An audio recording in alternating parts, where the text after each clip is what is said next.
Hello, everybody. I'm Matt Harrington, the Executive Director of the Bennington Regional Chamber of Commerce, and welcome to Season 2 of Shirenomics. I'm Jonathan Cooper, Community and Economic Development Specialist at the Bennington County Regional Commission. And so, yes, welcome back. Welcome back to this new set, new to you and us. Thank you to McGaw Graphics for putting together a really stellar set to sort of revitalize and rejuvenate our second sort of season of Shirenomics. And we also have to thank GNAT for hosting us and for filming, Mark, the producer, and obviously Tammy as well. So thank you for inviting us back for Season 2. You know, I think in the off-season, Jonathan, there's been a lot going on. Yeah. And there's also been a lot of conversations that you and I have had that makes Season 2 very exciting. I think we're back at it. We've got a new background, but we're also excited to bring on some special guests this year. Yeah, it's a big difference. And so this year, we're really excited to kick off with guests coming on later on in the next segment, Paul Carroccio of TPW Real Estate. So we look forward to having an exciting conversation with him.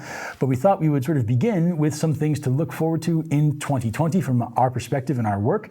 So I'd be happy to begin that. Go for it, Jonathan. All right. I think the biggest thing on my plate, something that we should all look out for, and I know many people around the region should as well, is the Southern Vermont Communication Union District. The CUD sort of format is a 501c3 that the state legislation created this past session, and it's the state's solution to the issue of rural broadband coverage. We've talked a lot about the need to bridge the digital divide that our population centers enjoy internet access at a level that is simply not replicated out in our more rural sections. And as a county with a lot of rural towns in an already rural state, this is vital to allowing people to get on for e-commerce, for small businesses operating out of the home. And so we're looking at a model that is a 501c3 that towns vote to join. A really important caveat about this is that the towns are not able, the CUDs can't take tax revenue from the towns, which is a really important point. What we're really excited about is the Southern Vermont Communication Union District has a task force that's been considering all the options and issues, headed up by Tim Scoggins of the Shaftesbury Select Board and a number of individuals from around the region. And so a number of select boards have agreed to put this on the ballot for town meeting day. That is how a town votes to join a district. So if you live in Rupert, Sandgate, Dorset, Sunderland, Arlington, Shaftesbury, Bennington, or Woodford, your select boards have decided to put this question on the ballot, with other select boards considering this even as we speak. I believe by the time this show is produced, Manchester will have made a decision one way or the other. So it's an exciting time, and I think that this could be a big step forward in 2020 for the region.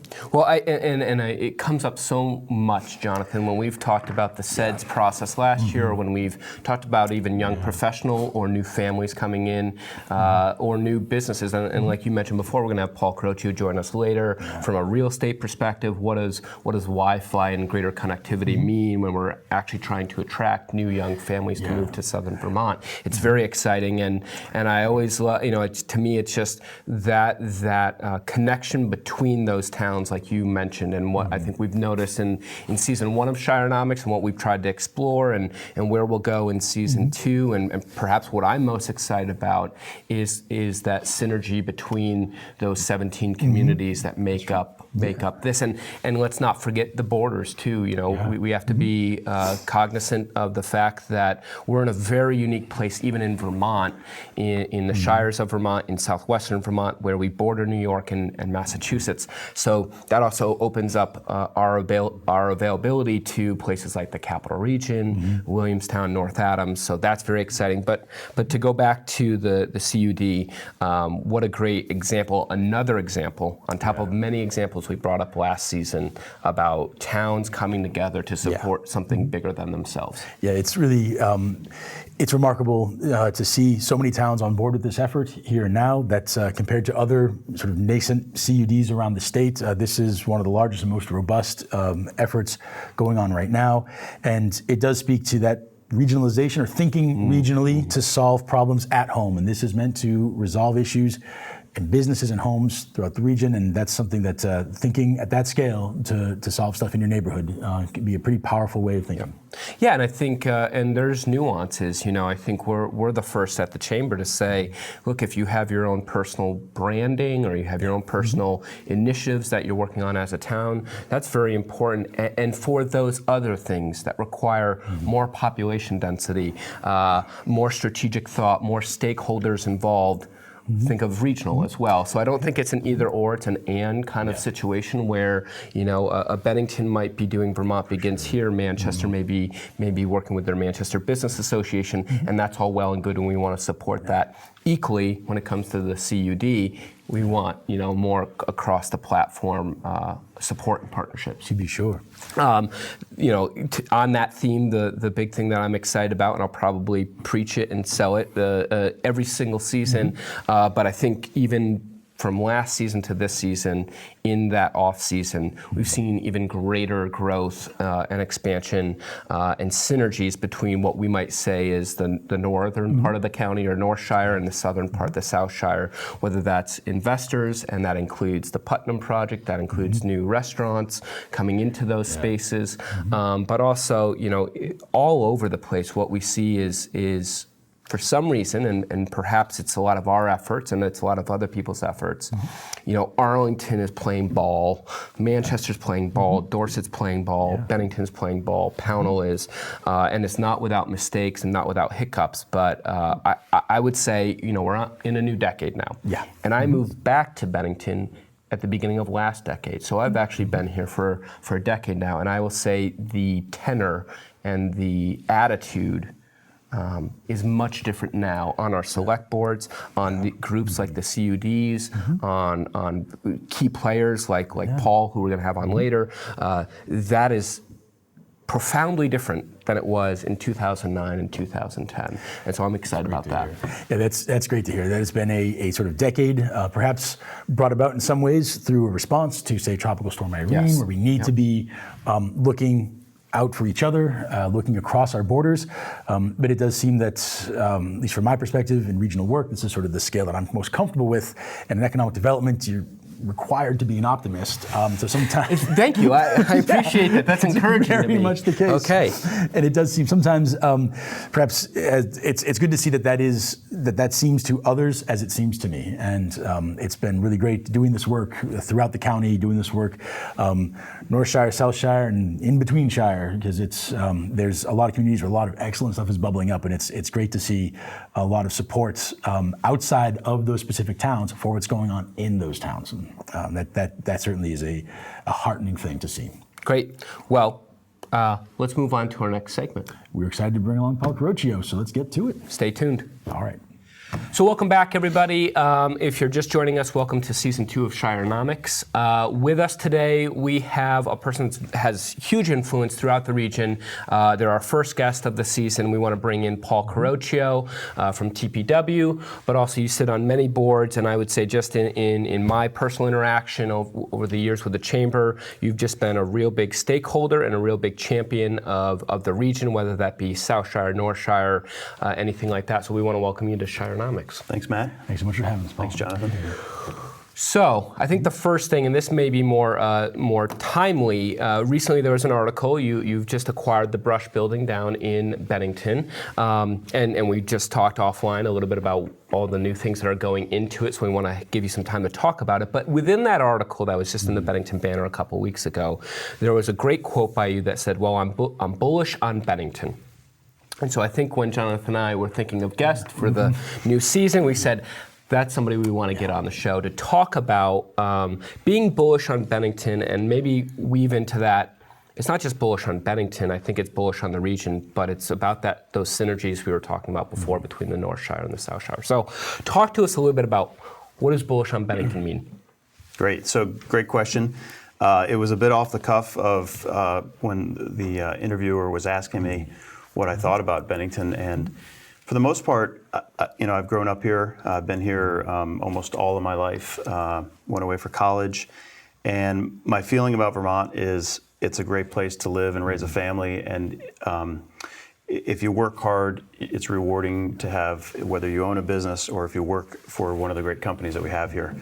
And then when you look at Vermont as a whole, we have this idea, which I support, of really focusing on the villages and the downtown areas to be where the economic and business environment, and to some degree the sort of where there's life and social events and such, and preserving the countryside, because that's a big reason why people come to Vermont, and Act 250 really spearheaded that 40, 50 years ago of preserving those lands and the beauty of it. So when you start to look at that, what do we have for downtowns? And I grew up in Bennington County and Winhall, and so I'm close to places like Bennington, like Brattleboro, Springfield, Bellows Falls, Rutland. Those are sort of my go-to downtowns for things to do, and shopping, social things, music, the arts, and that's where a lot of businesses tend to go. And we've just had, a lot of difficult times with economic changes, and we've gone from being the Industrial Revolution to consolidation of technology, and a lot of other competing towns in the country saying, we'll give you incentives if you come here. And then the whole Western U.S. has developed, and even the Midwest. So a lot of these New England towns have been left with these great buildings and infrastructure that is underutilized at this point.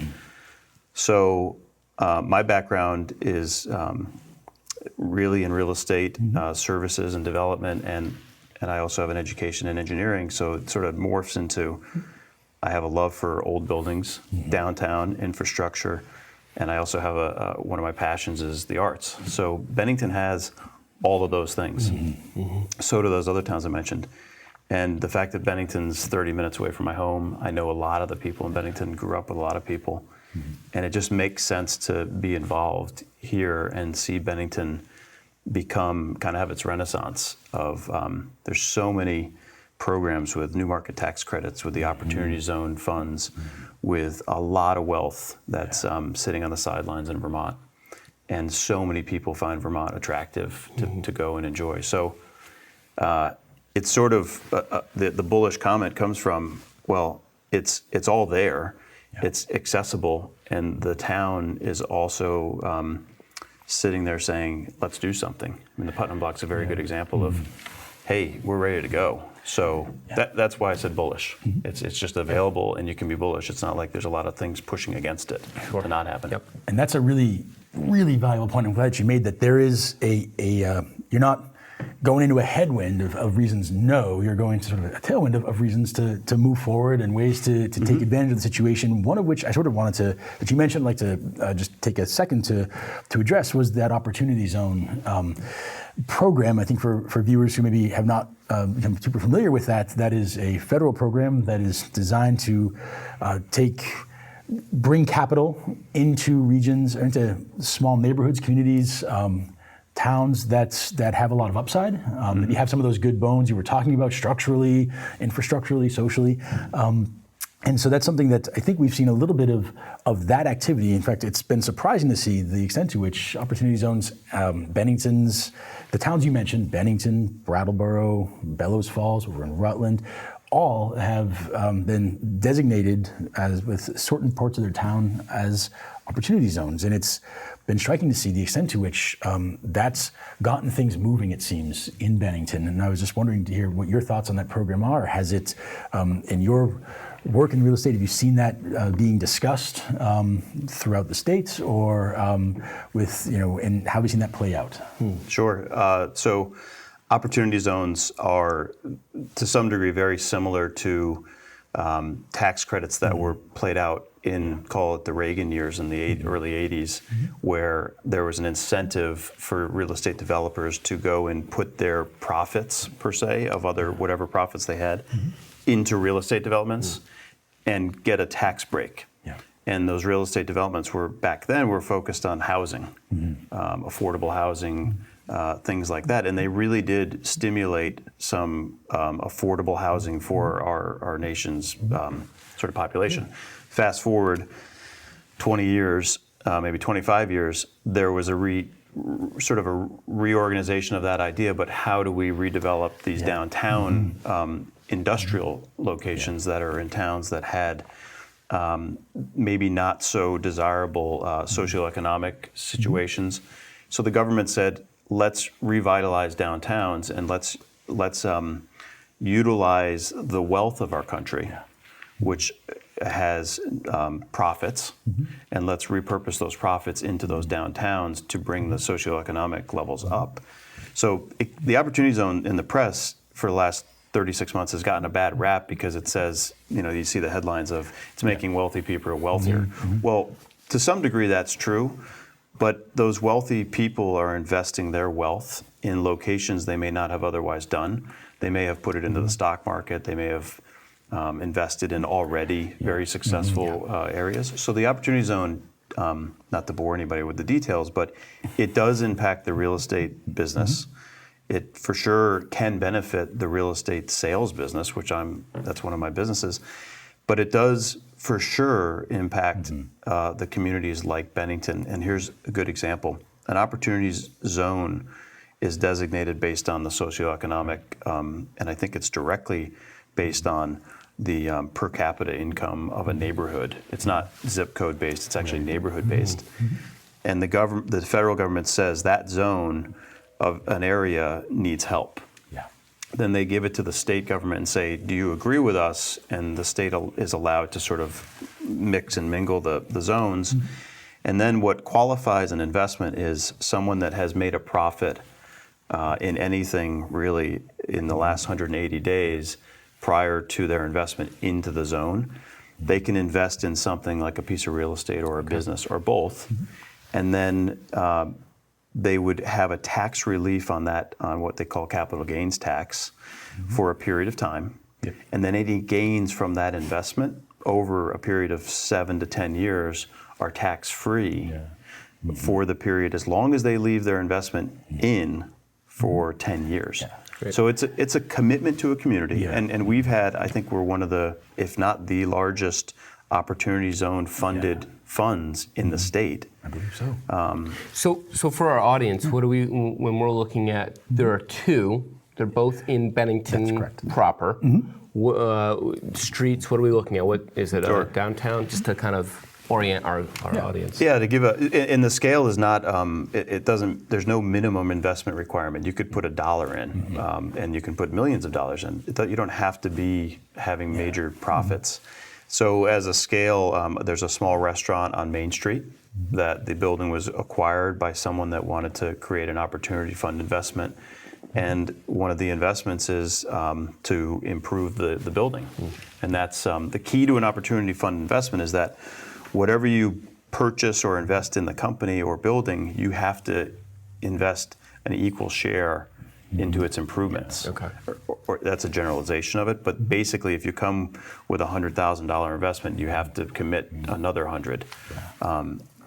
The other one is the Putnam Block project phase 1, which has a multi-million-dollar Opportunity Zone investment, which frankly was the last piece of funding that came through and made that project a reality. The timing was great. And now I think you'll see they'll pop up. There's probably another 4 or 5 in Bennington town that are other fund opportunity funds. So I think it's a huge stimulus for Bennington. It's not the only one, but it is a driver. So I do think we're up over $5.25, $5.3 million in the real estate that's been acquired. But as Paul mentioned, there is that matching sort of component in some instances of business improvements in some cases. And so in terms of location, it is sort of the northeastern quadrant of the town. The downtown, the northeastern quadrant is where those 2 census tracts have been designated. But it's something also to mention that some of the press that Paul had talked about was really looking at other states where governors had made choices about which were the tracts, and there was some critiquing of town-gown relations and Chapel Hill, et cetera, where there's some different demographics, but Vermont has been cited by the Brookings Institute as one of the 4 that had done it the best way possible. And so that's, we really feel like, once again, that legacy of 250, of downtown development, we're seeing those values really come to the fore once again, both from our town centers all the way up to our government up in Montpelier, that they're sort of, those values are there for bringing these projects to the greatest good. if people want more information on Opportunity Zones, what's the best website to go to, especially if it's Vermont and especially if it's Bennington? So the Agency of Commerce Community Development, accd.vermont.gov/Opportunity Zones, and they carry all that information there. And then obviously in the town of Bennington, feel free to follow up with Shannon Barsati, the town, and myself. We have a lot of information that we can share. Great. Well, we've spent some time on Bennington, and I do want to pivot towards the North Shire. Paul, both having a business in the North Shire and having a family there, what are you seeing as interesting trends in the new decade for the North Shire? What would be your forecast of the area? So, one of our biggest weaknesses as a community or in general as society, we always dwell on the past and negatives results. We very rarely talk about the positives that we've experienced and possibly the future that we could pave in front of us. So I'm a very big optimist, and in particular when you talk about like the North Shire, you've got Manchester, Sunderland. I think you could throw in Peru. I like to also say that even though it's not in the county, you've got Paulet, Danby, Dorset. Dorset's in the county, but those towns in Arlington, they're sort of in the middle, but they play out as a big part of the economy here in Bennington County. But the North Shire, to me, has seen, if you're looking at the numbers, and I've just, even as early as this morning, or most recent as this morning, I started looking at the sales tax revenue and the rooms, meals, and alcohol sales. We have consistently improved those revenue numbers in the town of Manchester I was looking at for the last 5 or 6 years, consistently, above a 3 or 4% improvement, and in some cases double digits. Retail being one of them. If you look at the retail revenue numbers in the last 3 years, they're double-digit increases. Wow. And people say, well, why are all these stores closing? Well, the reality is it's a shift of how people are consuming their goods. It's not changing them that they're consuming less, or dollars less. It's how they do it. And Manchester has been pivoting to figure out, and it's doing it with some help of the town's government and some help of the business association and the chamber, all of those groups together with just the private capitalist businesses, they're all moving towards positive growth. But everybody dwells on the past saying, oh, all the stores are closing. And you say, well, that's not true. They're being repurposed, or they're different retail mechanisms to get people to consume. It may not be a goods, like something you're buying, but you're actually buying a service. Right. So the other piece of the North Shire that's promising is that the real estate market has seen a pretty aggressive reduction in inventory. And therefore we're moving, what I think, toward, this is just my opinion, but we're moving towards an influx of prices will have already started to gain, and you'll see segments of the price ranges and sizes of homes where there is a already pretty aggressive uptick. And the one that's obvious is the starter home for a young family. That's a really hard home to find in our community at a $250,000 to $400,000 number that's in good shape. And when they pop up, they go under contract. And in some cases, they're going under contract at a premium because we just don't have that inventory. So good things going. Manchester doesn't benefit from all of these incentives that the federal government and state government put out because they don't really meet those socioeconomic points. And so those towns, when they need an economic boost, they have to do it on their own. And it's an interesting challenge that even though they're an important part of the economy as a whole for Bennington County, there's a lot of, there's always, Manchester will figure it out. They don't need the help. Well, they are a big part of the economy. In fact, I would argue, and I have at the state level, that if the state would focus on some of these, what I call sort of the golden gooses of the state's economy, they might even do better. But I always feel like it's a neglected economy because we just assume it's doing fine. And then when it does better, it's not doing better primarily because of any federal or state support.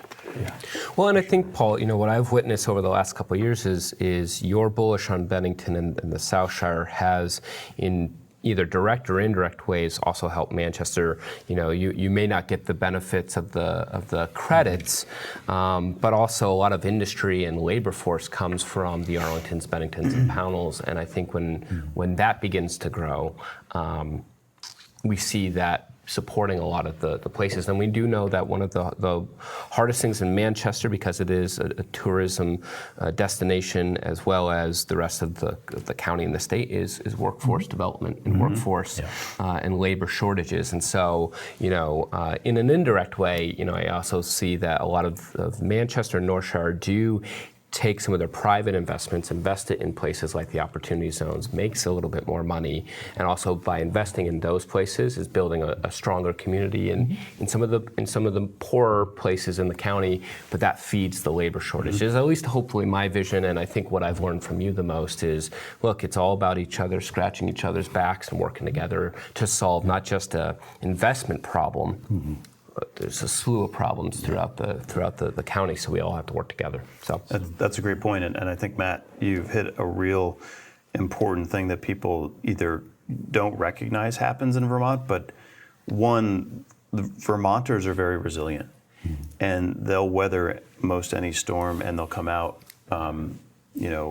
ahead. They also are, as a group, we're fairly well educated. We like to take information in, and we don't jump to conclusions. We sort of observe and wait to see others that may have done. I mean, some of the legislative things that go through, people say, well, why don't they just approve it? And then you see it sort of take a better path. That's a good point. I think in Vermont, again, in my opinion, but most anybody in Vermont that has something to invest, they would prefer to invest it in their neighborhood and make a difference. Yeah. That's not true amongst a lot of communities in the country, I don't think, but in Vermont it's very true. And a lot of, for example, the investments in Bennington, the investments in Rutland, the investments in Springfield and Bellows Falls, a lot of those are not, quote, private equity funds from Wall Street. Those are real people in Vermont that have, they opened their checkbook up and said, I'm not putting that money or that capital I have in a stock market that's going to go to a company for who knows what kind of returns. I want to put it there and see things happen, because they know the roundabout way is that having a viable, vibrant downtown and social environment will bring more people and maybe more jobs and maybe more companies. The thing that I think everybody's hesitant on is, well, we don't want to jump to, bringing all kinds of jobs and all kinds of companies, because Vermont is a preservation sort of culture. So it's a balance. And you see that out there with, when you hear a town saying no to a business or no to a permitting process. I've learned a lot. I just joined the Vermont Futures Board, and we have a bunch of criteria that we're working through over the next 5 or 6 years. We've kind of put them in silos for the purpose of getting things done.